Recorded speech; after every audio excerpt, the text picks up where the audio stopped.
Okay. Good evening. It has been a long, long day. I wanted to do something different this evening. So let me start out with my scriptures, which I always start out with.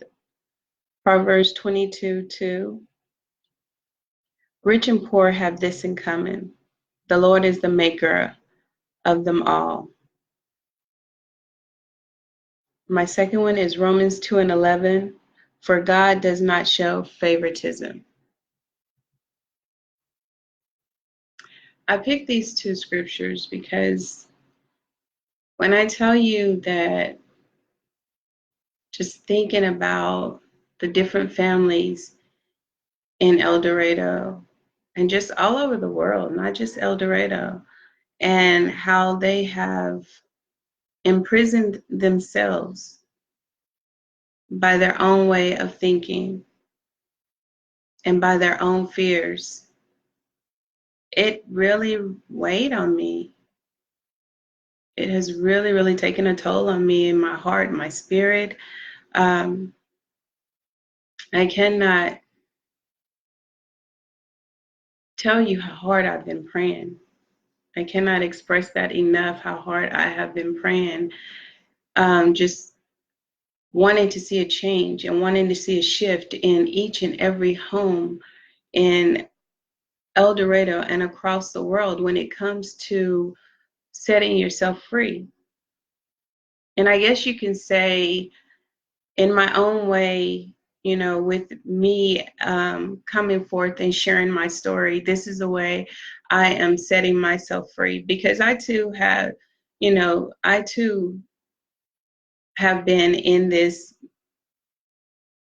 form of imprisonment myself, where I have taken on some of what life has put on me, and through my own fears have, put myself in a box and have not been able to just move past my own fears, and have not been able to stand up against my own, my own beast, or my own monsters, or my own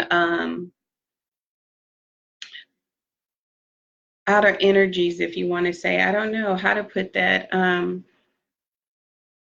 to put it properly. The chains that are holding me, so to speak, whether it's, whether it's career-wise, whether it's, unexpected deaths in the family, whether it's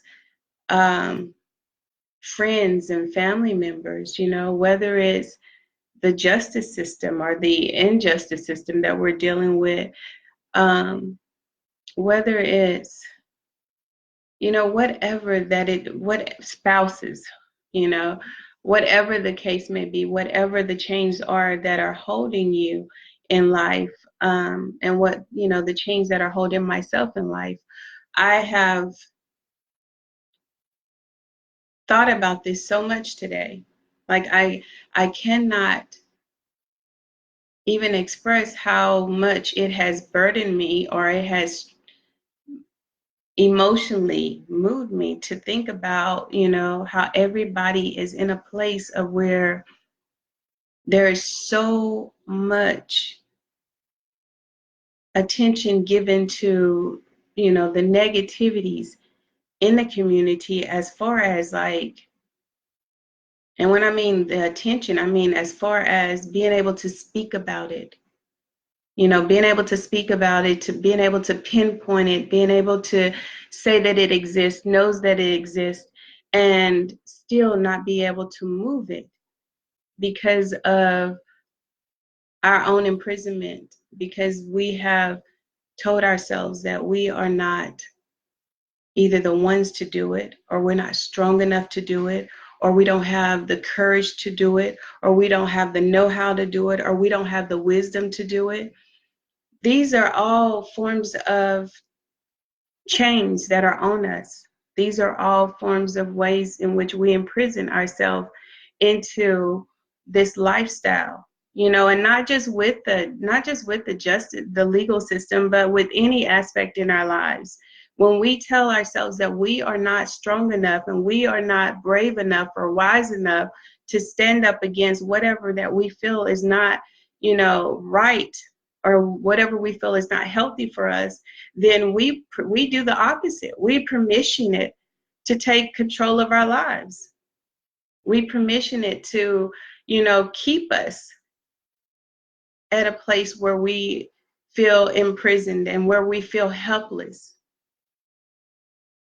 And so that's the reason I brought out the scripture I brought out today in regards to Proverbs 22:2. Rich and poor have this in common: the Lord is the maker of them all. With us understanding that the man that lives next door to you, that lives down the street from you, around the corner from you, that wakes up in the morning and goes to the police department to work, that is even in the White House, the man that lives in Georgia, Alabama, Alaska, Arizona, Arkansas, Colorado, Connecticut, Delaware, Florida. I mean, if I have to name state by state, we all entered into this world the same way. We all have one maker. And I say that to say that no one person is better than the next person. Whether they're rich, whether they're poor, whether they fall somewhere in between, we are all equal in God's eyes. We all make mistakes. He's looking at each and every one of us. He has expectations of us. And within those expectations, he gave us all free will. Free will. You have the right to make the choices in which you live by. You have the right to say, no, this is not okay. When you are faced with a situation that you feel like is not okay, you have the right to say that enough is enough. And you should. You have children that are looking up to you. You will have children that will one day live in the same system that you live in, that you have a voice in today. What are you going to say when you're old and gray and you're looking at your child's face and you're seeing them struggle in the same system that you struggled in because we did nothing? I have children. I don't want my children to live in that same system. I want my children to live in a different system. I want there to be hope for my children because somebody's saying there's no hope for the system that we're currently in. And they keep saying that the system is going down real, real fast. I don't know if you guys heard me when I say that, in regards to everybody say that they're looking for change, we need a change. In one of my recordings, I share with you guys that you are justice. You are justice. You are your dream. You are your change. You make up the whole democracy system.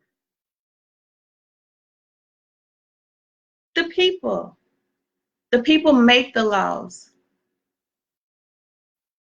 You're part of that system. You vote in what goes on, what doesn't happen, what happens. You vote for it. And even when we take away the system itself and just look at us as individuals and look at us in regards to what is right and what is wrong, and understanding that if we are to respect what is right, then we can't accept what is wrong. We send our children to school. I was thinking about my roots in El Dorado. And I went all the way back to Hagenear. Yeah, I lived in the projects. And a lot of people say, well, Hagenear is where the poor people live. I didn't get that from Hagenear. I got family from Hagenear.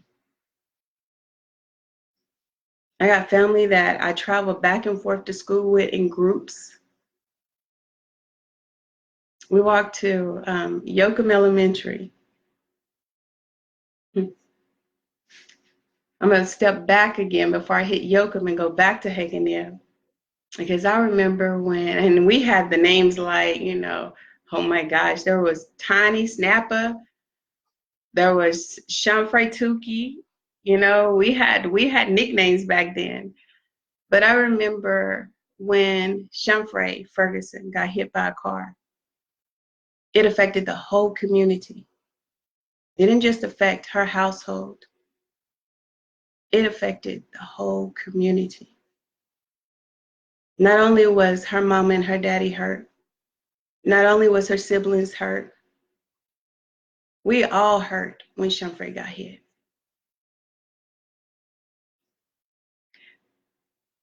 Now, I'm not going to say that, every day was a great day in Hagenear. It wasn't always perfect, but we knew when to set our differences aside and come together as a community for the greater good of all.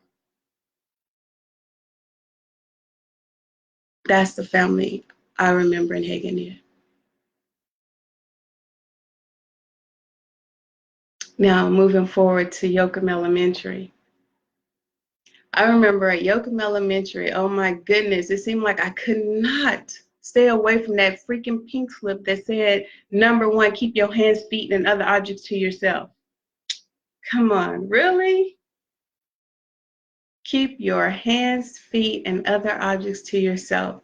I thought that little pink slip with all those rules on it was supposed to be setting the foundation for us to, be better people for, society, so that we can get out there in the community and, behave a certain way, function a certain way with our neighbors, behave, play nice, be kind to each other, so that our community would, be a healthy community to exist in. But when I tell you, some of these same rules that I recall being on those pink slips are the same rules that, officers today or lawmakers today or law enforcers today are breaking. Now, I know some of the people in some of these areas, and I do know that they were a part of the same community that I grew up in. So I know they got the same type of, background that I got. Now, I admit there's some faces that, and some names that I'm not familiar with, that they probably came from outside, outside areas or whatever, and may not have grew up under the same rules that we grew up under. But for the most part, there are faces that I'm familiar with and names that I'm familiar with that I know. You know the rules. El Dorado School District didn't allow some of the inappropriateness that's going on in I can't even say the word, in law enforcement. El Dorado School District didn't allow what's going on through the prosecuting attorney's office, through the sheriff's office. So I'm just wondering, where are these people now? Where are these rule enforcers now? Where are you guys at now? The community is being turned upside down. I mean, I remember Mr. Porsche drilled it in our head that this wasn't Burger King. You can't have it your way. You got to have it, it was his classroom, though. You got to have it his way or no way at all. But needless to say, I say that to say, when you vote on rules and regulations to be put in place, That's El Dorado. That's the community as a whole way of saying, to those individuals who wants to enforce rules their own personal way and who wants to make up rules as they go and who wants to set rules and say that, okay, they apply in this situation, they don't apply in this situation, or they apply to, these people, but they don't apply to these people, and we can dismiss them at this point when we choose to, but then we'll bring them back in when we want to over here. You guys better start thinking about what Mr. Porsche said. Reverend Porsche said, no, that's not how it works. As a whole community, you guys should be able to say, or we should be able to say, this is not Burger King. You don't get to have it your way. This community do not cater to just a small handful of people. You cater to everybody. Everybody that's in the community should be abiding by the same rules and regulations. And when that doesn't happen, everybody should stand up and put both feet down and say that's not okay. And that's when you remember to come out of the box. That's when you remember that just like they feel like they're somebody, that you're somebody too. I I can imagine somebody saying, oh my gosh, what is she on? Is she crazy? I'm not crazy. What I am is I'm blessed and highly favored. God created me. He created you too, and you too, and you too, and you too, and you too, just like he created Sheriff Ricky Roberts, just like he created Jeff Rogers, John Shepard. Do I need to go on? Just like he created them, he created me too. Just like he made them feel, or they somehow started to feel that they were great and they were awesome in their making, I feel like I'm great and I'm awesome in my making, and I'm sharing with you today that if you don't feel like you're great and you're awesome in your making, then you got it all wrong. You are great and you are awesome in your making. And if you're waking up every day feeling like you're imprisoned by the system still, then that means you didn't get up. You just woke up. You got to get up. Because if you don't get up now, then that means that your children are going to wake up and be in the same system when they get up there in your age. This is our time. This is our time. This is our time. This is our time.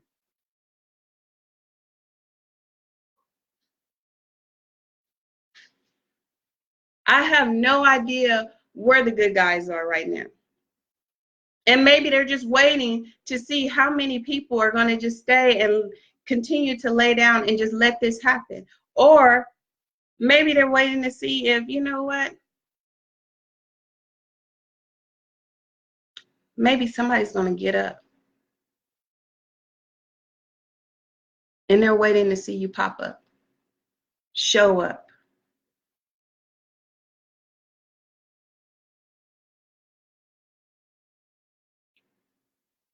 You're important. Your voice is important. Your presence is important. And I know you're important because I know you're important, because that little feeling you have on the inside that said things wasn't right before, way before I even got here, but you were still sitting there,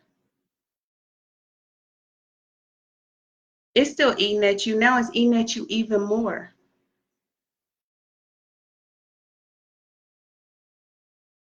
I can't do what you are ordained to do. I can't do what the Lord has given you to do.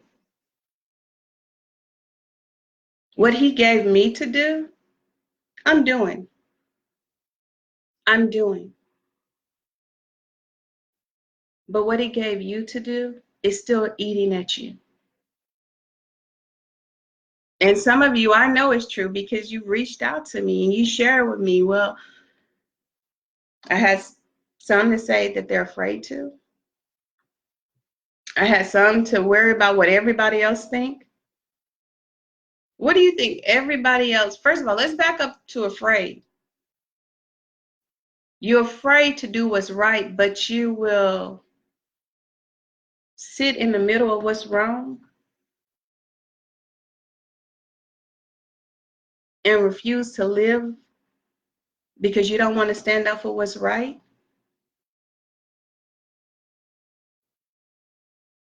If that's the case, why not be afraid doing what's right? Since you're gonna be afraid anyway, right? I'm just saying.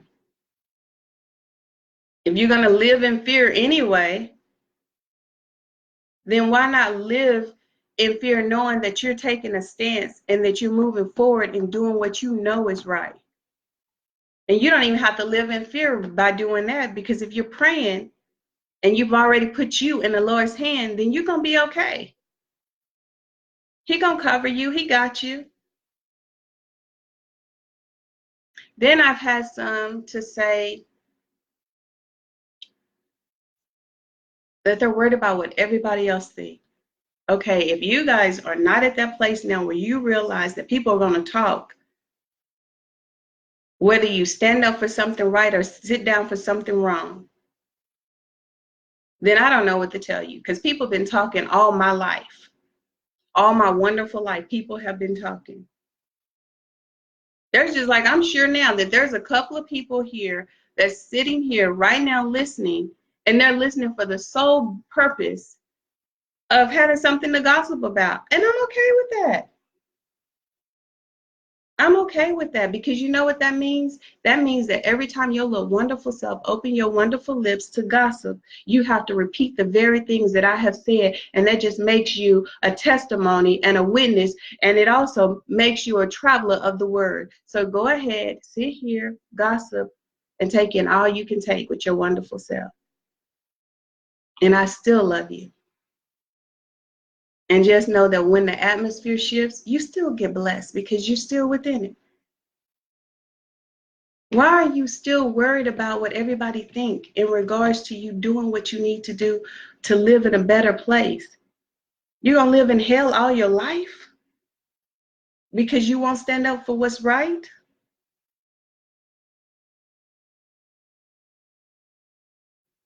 Now, I understand the person that says, well, I don't know how to bring it out like that.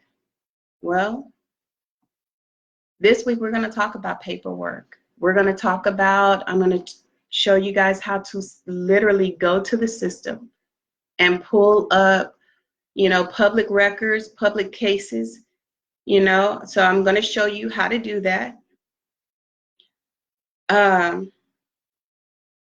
I'm hoping, that at some point, because I already know state is watching this.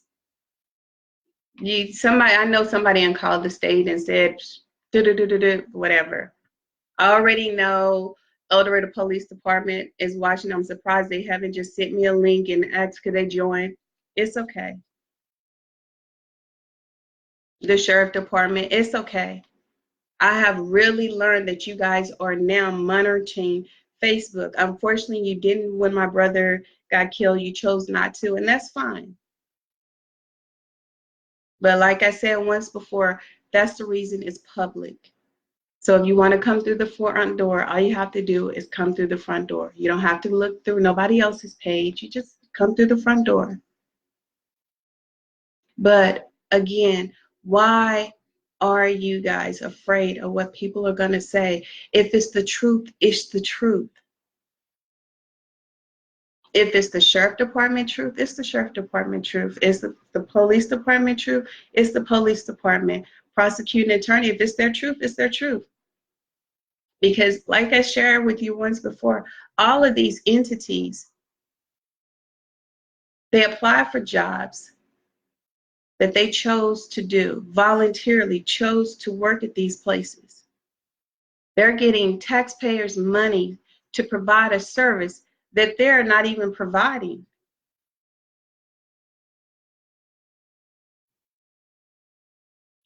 Some are not.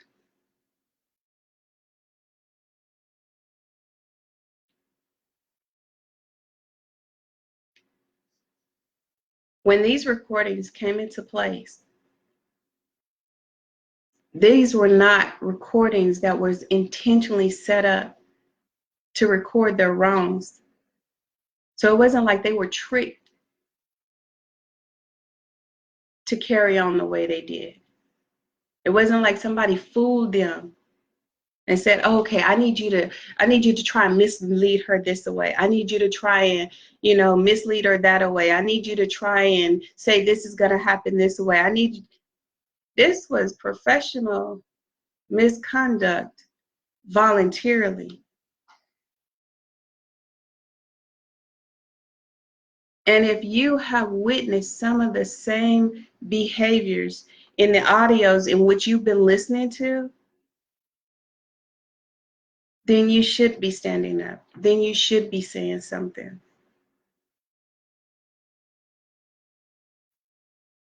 And I cannot stress how important it is for those individuals that know that you know that you know that you know, because like I said, I've gotten message after message.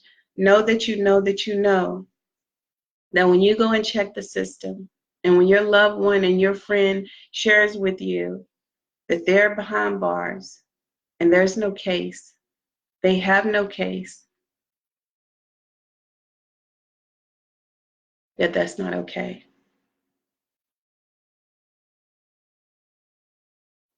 You guys have to believe in yourselves. You have to make a stance in regards to the community and do something about what's going on.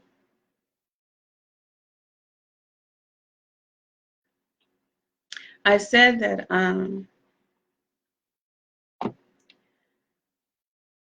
instead of me coming on tonight and bringing out audios or whatever, because I was just so taken by how many what I thought was amazingly strong people when I was growing up. I mean, I could think of so many names, so many family names from the community that I grew up around.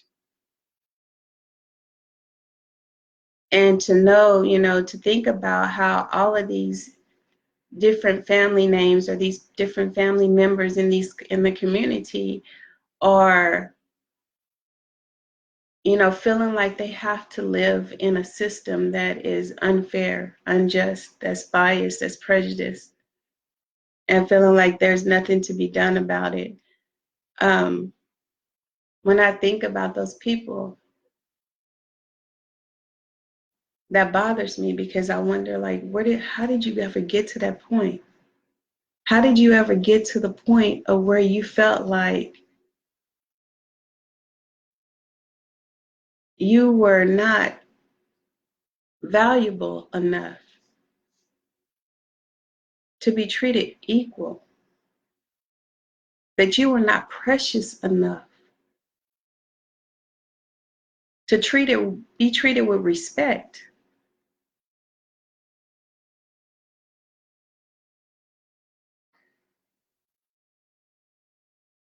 Who did that? Who took that away from you? And I can't even say took it away from you. They didn't take it away from you. They just softened it, because it's still there. It's still there. Nobody can take your worth away. Nobody can take your value. Nobody can take, oh my God, your strength. You loving you, that's your strength. You respecting you is your strength. You standing up for you is your strength. And you take that strength and you drive your passion in regards to what you know to be true and fair and just for you.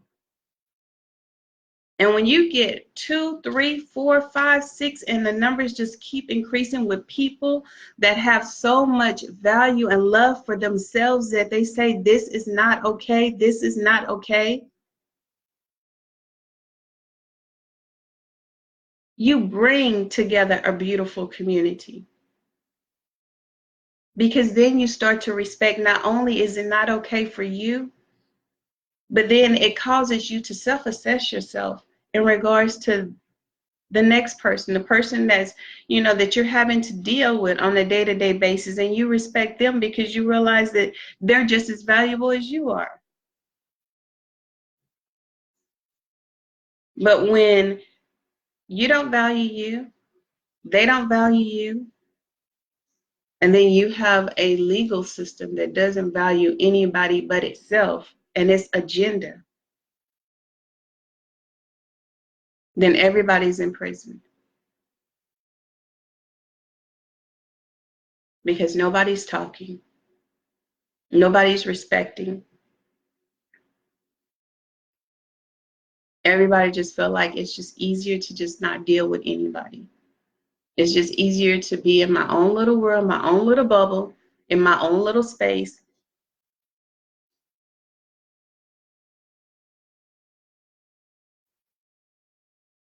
I can't believe that I can't believe that God wanted it that way.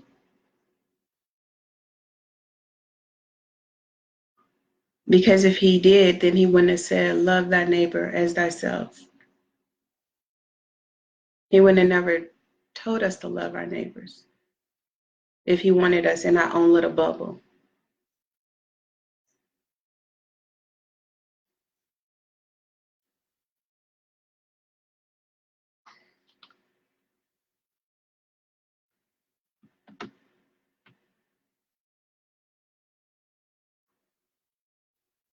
If you will, for those of you that have it in you to do, can you please offer me some encouragement? I know when I first started this, I said, you know, I don't need you to necessarily be on my page or, be on my team or anything like that. I don't need you to go and, march in front of the police department or the sheriff department, for me. All I want you to do is pray for me. And that's still, it still holds true, because not everybody is okay with being in front of the sheriff department or the police department or anything of that nature. So I still, still would love your prayers. But what I would like for you to do, if you would, not that I'm scared or anything, I just need encouragement. I never look at this, I'm just now learning how this page over here works, because I've never before this whole going live happened for me. I never ever did the going live, never been a camera person, totally always nervous or whatever. But if you will, if you have an encouraging word, if you go ahead and if you share it with me, I will reply to it. I know a lot of people say you never even, you never reply or whatever, and I do apologize. I don't know how this works. I am just now learning to figure this out slowly but surely. So like I said, if you have an encouraging word for me, I can really use it. I can really use it, because when I tell you, I don't understand how a group of amazing people who have beautiful families live in a community and allow people to treat them so cruelly. When I tell you that that bothers me and it makes me feel some kind of way up here, it does. Because nobody has the right to make you feel like you're not special. Nobody has the right to rob you of your joy. Nobody has the right to make you feel, like you small and insignificant. Nobody has the right to dismiss you in your time of struggle, in your time of need, especially when they're supposed to be providing services. And even if it's, like I said, even if it's not even the legal system, because I know a lot of you guys don't even deal with the legal system like that. And it's other different aspects in your life, whether it's, this wonderful boyfriend or this wonderful girlfriend that just can't get it together, but you take it.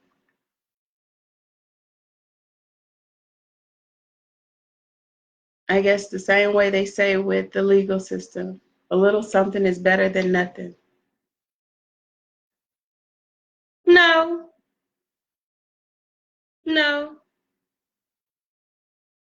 Because if you stop accepting the little something, what you say is better than nothing, that little something, once they run into enough people that realize those people are not, no, those people are no longer accepting the little something and writing it off, well, it's better than nothing, then those people will have to get themselves in check too. Those people will have to do better too. Because then they'll realize, okay, the little bit that I was able to do is not working anymore. They're no longer accepting my bull crap. And so they'll have to upgrade themselves. And that's what we're going to have to do. We are going to have to upgrade ourselves to accept better, to do better. Tracy Hicks says, be encouraged. No matter what's going on, he'll make it all right. But you got to be strong. Thank you. I'm definitely continuing to pray, and I definitely believe that with all my heart. I do. I do believe that the Lord has his hand in this. And I believe that if he didn't give it to me to do, then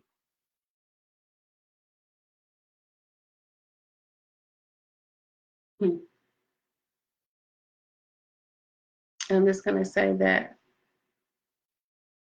I know he got this. I know he got this. I know he got me. I've been told a couple of times to leave. I don't know if I shared that with you guys, but yeah, I have been told a couple of times to leave. Um, but see, the thing about that is I pay for my own airline ticket. So I didn't have help to come here, and I'm not going to have help to leave. I also been told um, to stop, or I was told I should give it a break.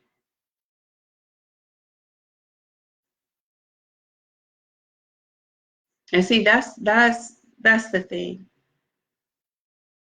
When I started this, I didn't ask anyone for permission. As a matter of fact, it was given to me to do. So when you go and you ask people for permission to do things, even though they know it's right, people will come to you and they will say to you, nah, you shouldn't do that. And they don't have legitimate reasons. They don't have good reasons of why you shouldn't, but they'll try and talk you out of it. So I didn't go and I didn't talk this over with my family. I didn't go and I didn't talk this over with an attorney. And that's another thing. People share with me, get an attorney, get an attorney. The thing about that, when you got somebody holding, waving money over your head, whether it's to give you money, to stop what you're doing, or whether it's waving money over your head and saying, and controlling what you're doing, putting control variables. Well, you can't do that. You can't do that while I'm representing you. You can't do that. Well, when money doesn't have a place, then it frees up a whole lot of space because they can't pay you to take it away.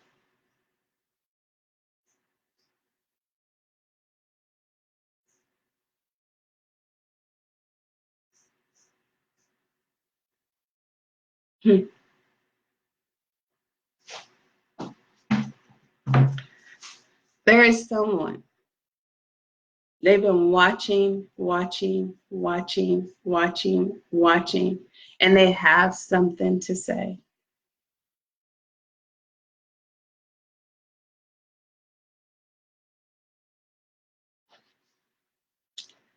I could hold your hand while you say it, but I don't think you need me to hold your hand while you say it.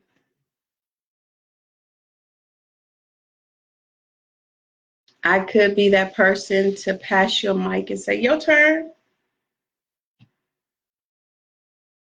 But when God gave it to you, when He put you through it, see, God put us through things for a reason.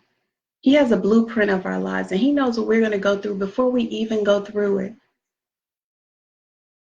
And some people say, oh, but it hurts. Whew, I was one of those people. But anyway, but needless to say, He promised that He wouldn't put more on us than we can bear. And so when He gives you a testimony, when He puts you through something, He puts you through it for a reason. So don't be that person that say, why me? Why me? Why not? Why not? You was made for this. You was made for it. Whatever it is that you're supposed to do, you were made for it. So do it. Yeah, but I'm scared. I'm nervous. I was scared. I was nervous. But I kept losing sleep over it because it was on my heart. I kept losing sleep over it because I didn't know if the next person to get arrested wrongfully lived down the street from my mama, or the next person to get arrested wrongfully or have false charges up against them was a mother that lived down the street around the corner from your neighbor. Or if the next person that got charges that was bigger than the situation itself was one of you. And it bothered me. It bothered me. It wasn't okay for me. I still worry about the people who are still incarcerated that may be there, that shouldn't be there, or that may be there bigger charges than what they should be. I worry about things like that. Or that may be there just because somebody wants to, oh my gosh, wants the bail money.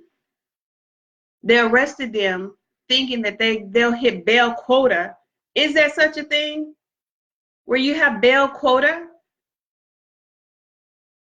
but you go and make some arrests to hit a bail quota, and then unfortunately the people that you arrested can't get together, can't make their dollar stretch. The family don't have enough funds to put together to make bail. And you say, oh, well, they just have to stay. This type of stuff is not okay. This is the type of stuff that wouldn't let me sleep. This is the type of stuff that was bothering and tugging at me. And so this is the reason I came on here. It wasn't for me.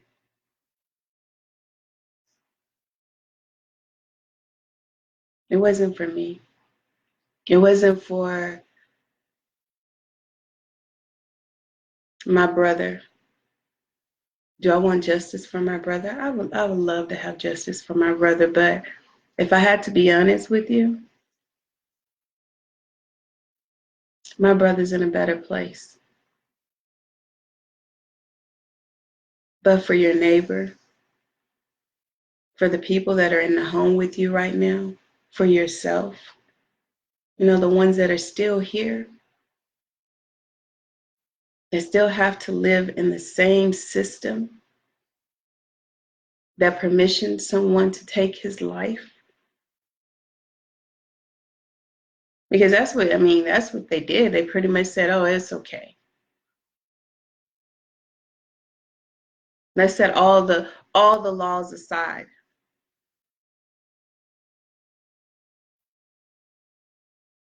and let the young lady and her family tell it, because he had imperfections. Because he had imperfections.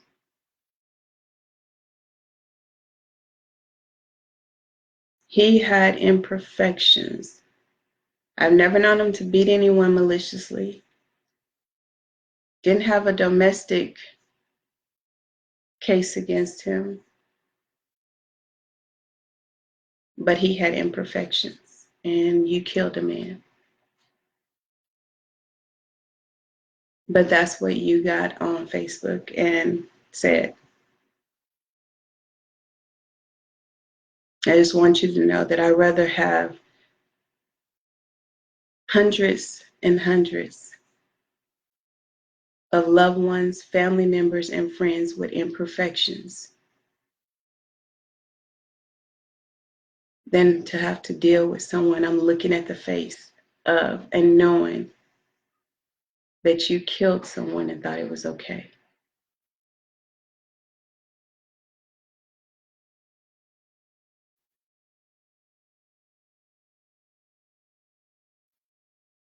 That's my truth.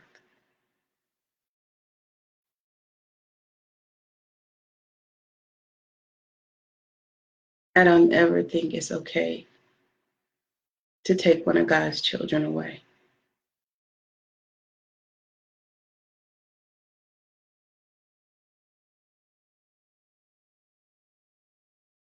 And I'm sorry, so sorry,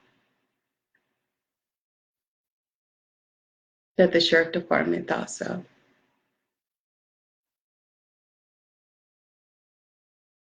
Or the cops who played a role in it at El Dorado Police Department.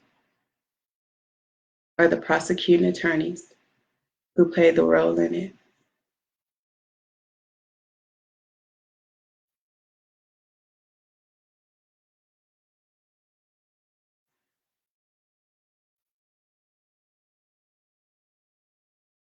You guys are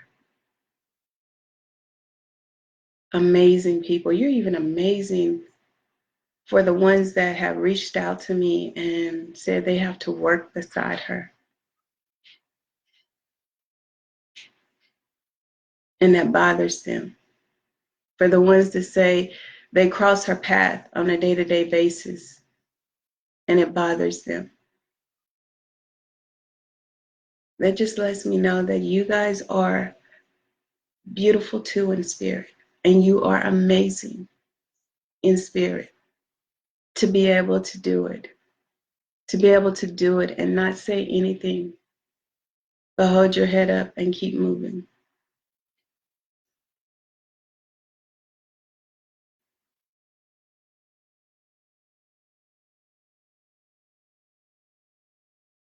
But in regards to your life and your children, and even your children, it's time to stand up and make things right. It's time to stop looking for change and realize that you are the change. The change starts with each and every one of you that's here and that's listening, and each and every one of the ones that are not listening. You're your own justice. You're your own freedom. You're your own way out of that box. You're your own chain breaker. Whether it's from stuff in the legal system, whether it's from unhealthy marriages, whether it's from work, illnesses, depression, diabetes. You're your own chain breakers. The change starts with you. It starts with you understanding that you have the authority over your life. God gave you that. When he said you have free will, that gave you permission to speak what you chose to over your life. I am great. All you have to do is say it. I am great. I am worthy of living a chain-free life. I am somebody. I am valuable. I am more than a conqueror. All you have to do is start speaking it over your life. And then you stand up in it. You have the authority. I will no longer be mistreated. I will no longer be disrespected. I will no longer be discriminated against. And when that time comes, if you are, then you say it.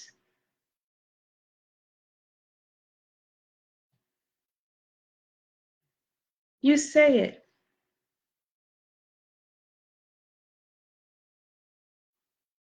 And if the first person you say it to don't want to hear it or dismiss it, then you say it again to somebody else. And that time you say it a little louder. And then if that person dismisses it and don't want to hear it, then you say it a little bit louder to the next person. And I don't mean go home and say it to your wonderful children. I mean, go and say it to some people that has the authority to do something. And just keep saying it and keep saying it and keep saying it. And if you don't know who has the authority to do something, then you go and Google it. Google, who has the authority to tell me what I need to do if the police department shows me professional misconduct? Google will give you an answer. I love Google. Google is like my boyfriend. I kid you not. For those of you that are wondering if I have a man, me and Google date all the time. We be up at 2 or 3, 4, 5 o'clock in the morning, Google and I. Yes, we do. Google, between Google and the Bible, yes. So that's my boyfriend. You can ask him anything. Ask him what you need to, educate yourself on what you need to, and then you go and you say it with your chest out. But you stop letting people put you down. You stop letting people make you feel small. You stop letting people treat you any old kind of way. You a mother.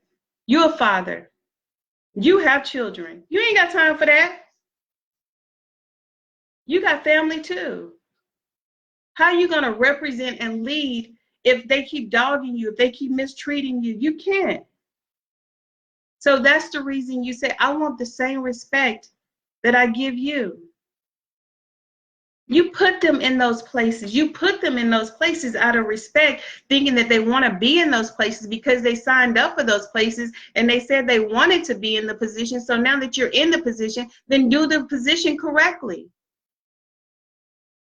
We all know that everybody is not great, and we all know that some people make mistakes, and we do understand that, yes, when they make mistakes, there are laws. If they break those laws, there are proper protocols. We get that. But when you're doing way more than you're supposed to, this is where there's a problem. This is where there's a challenge. And I'm going to use challenge because I taught my children we don't use problems. Because when we say that there's a problem, then problems linger. And I'm here to tell you, El Dorado, it's not a problem. It's a challenge. And when there's a challenge, challenges are made to be overcome. And I have faith that this right here is all it's just a bump in the road. It's seasonal. And this season is time to come to an end.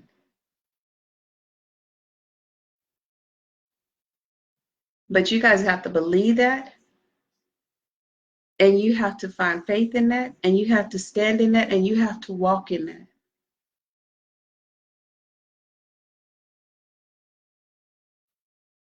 But it comes with valuing yourself, loving yourself, respecting yourself, and knowing when to say enough is enough.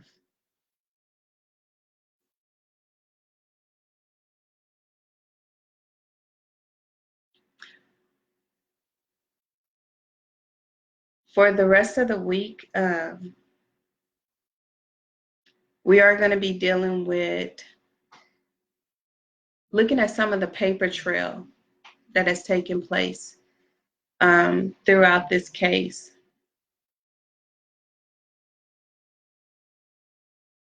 And it should be pretty interesting. If I do bring out recordings, some more audio recordings, it'll be later on during the week. If not, then I'll pick up audio recordings next week. Like I said, in the meantime, you guys start praying, start getting up, start remembering who you are. I almost want to say, find that child in you, find that kid in you. Because I don't know, something about kids, first of all, their stands for righteousness. Their stands for, what's right is so pure. Kids would tell you in a heartbeat. They don't even have to think twice about it. You say something wrong, they're going to say, oh, that's not nice. You do something wrong, they're going to tell you that's not nice. If you do something that they feel like is mean, they're going to tell you, oh, that's mean. So I almost want to share with you to find that kid in you that would stand up for you, that would stand up for what your true values are, what you truly believe in. Because somehow along the way, the adult in you has got laxed about you, have gotten laxed about loving you, have gotten laxed about respecting you, have gotten laxed about, what you feel to be healthy and good for you. So if you have to reach way, way, way down deep and find that kid in you that will stand up for you, that kid in you that say, you can't treat me like that, then find that kid. Find that one. Because there's a whole lot of you in El Dorado, Arkansas that I know that I had a chance and opportunity to see that kid on so many different levels. And that kid in you would not take what's going on today. So if you have to reach down and find that kid in you, then find that kid in you.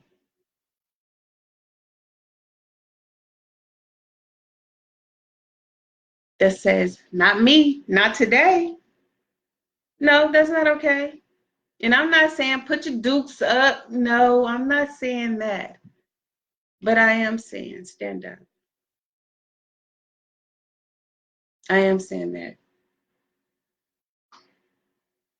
I am saying remember that person that said, when I get grown, ain't nobody gonna do me wrong. I was that person. Remember that person that said that when I get grown, that I'm gonna stand up for myself. Remember that person.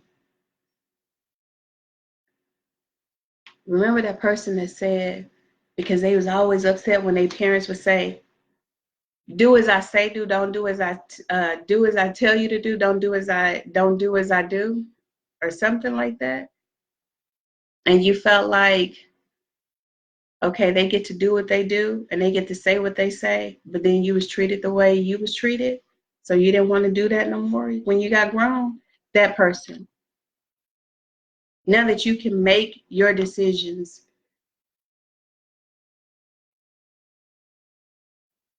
Coconut, what? What? I'm sorry. Please forgive me. My mom just put a message up on here, and I'm like, what? And I'm going to stand up for myself. What? Mom, I love you. I don't know what you're saying. I'm gonna have to call and get that message um in my ear, but I know my mama said she's gonna stand up for herself. You guys, let me tell you, there was a lady when I was young. I was gonna call her name, but I'm not gonna call her name. Um, she was involved with my dad, my real dad, so to speak. But he had upset her when she came to the bus stop, my bus stop, to cause her wonderful self to jump on me. And I was riding Lou Scott's bus at the time.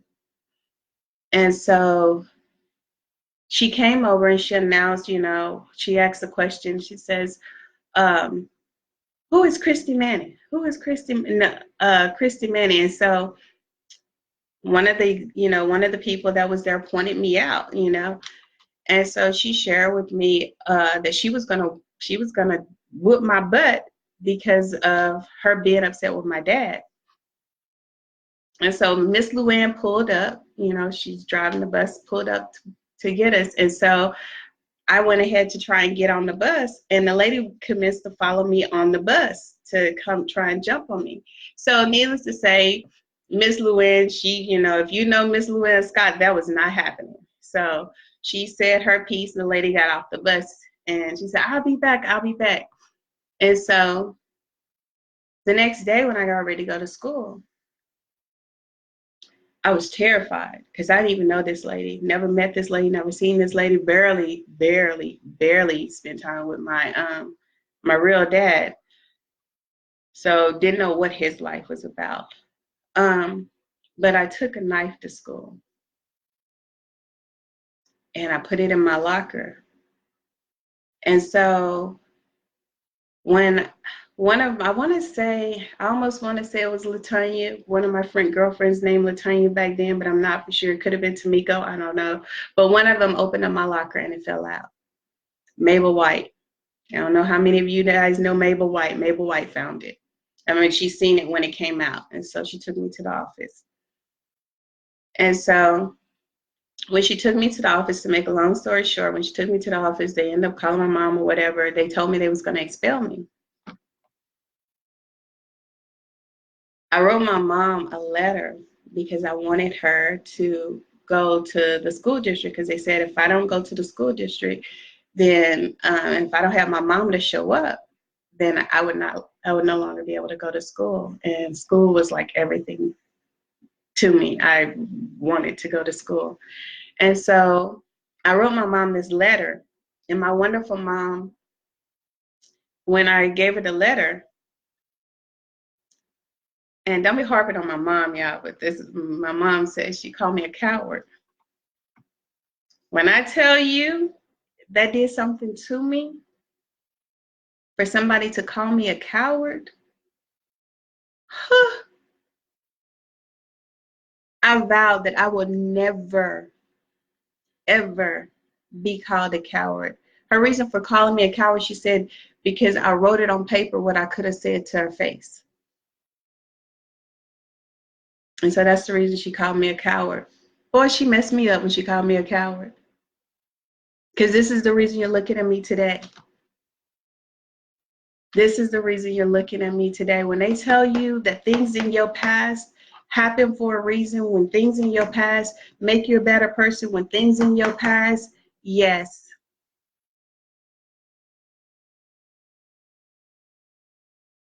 So when it comes to having somebody to disrespect me, when I know I'm a very respectful person. I'm a respectful person too. I don't care if you're white, black, purple, blue, yellow, green, Asian, Jamaican, Filipino.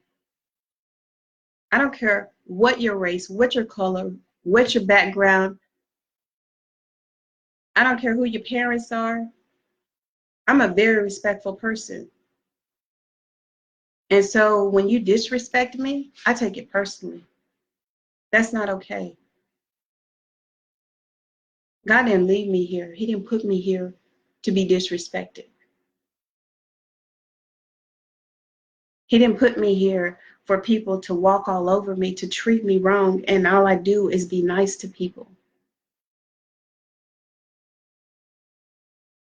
He didn't put you guys here to be disrespected, to be walked on, to be mistreated.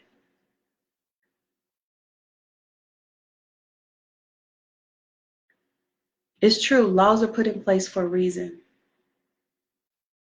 but they're put in place to protect us, not to disrespect us. They're put in place to keep chaos out of the community, not to bring about chaos.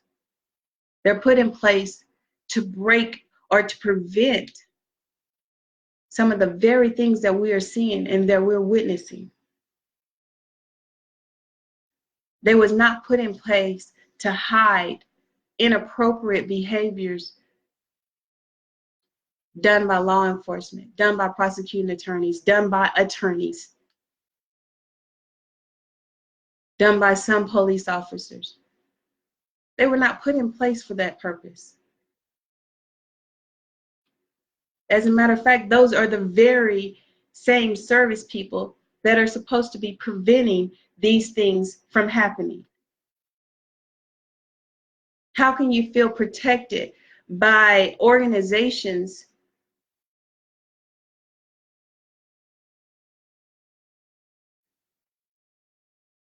that are hurting you, that are hurting your neighbor, that are hurting your family, your loved ones, and friends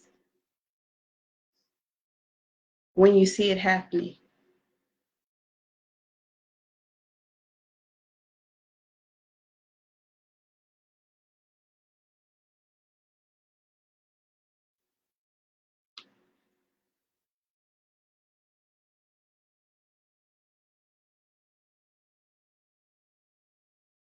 To the sheriff department, to the El Dorado Police Department, to the prosecuting attorney's office,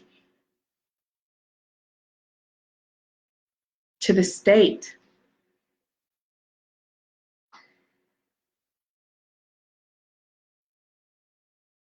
And you wonder why people are now standing up against the black and blue. It's out of fear.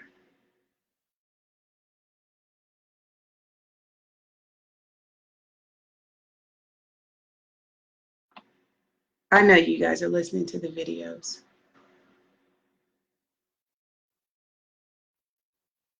Now that you know what's going on, now that you see what's wrong, now that you see that the people have no voice, now that you see that when the people try to reach out to the proper channels to get the help that they need,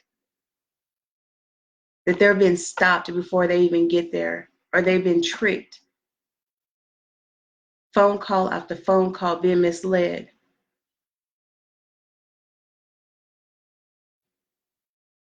Now that you have an honest idea of what's going on, what are you going to do?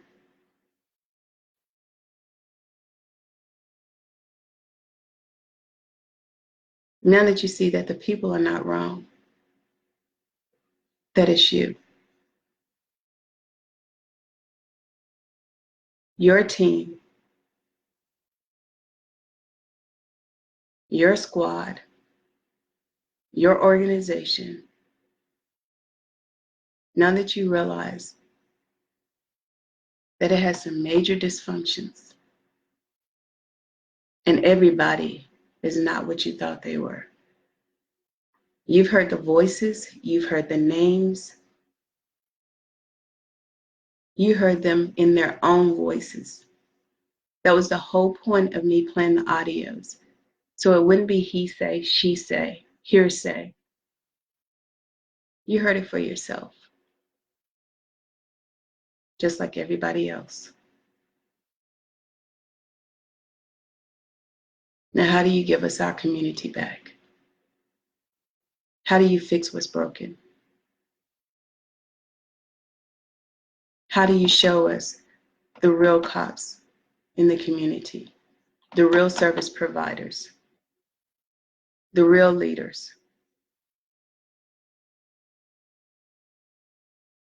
Because you should be so disappointed that the very people that are wearing the same uniform as you are the ones that's causing the chaos in your community. You too should be disgusted. Because I know that there are some people that got in those uniforms and they got in it for a real reason. They got in those uniforms because they wanted to make a difference and not a negative one. That they wanted to protect not only their families, but their loved ones' families, their neighbors' families. They wanted to be heroes.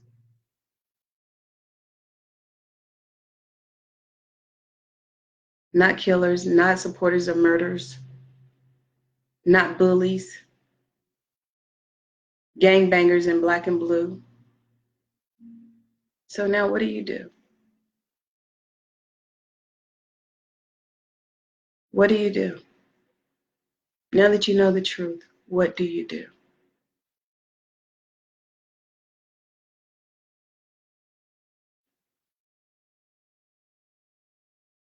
I love you guys. Be blessed.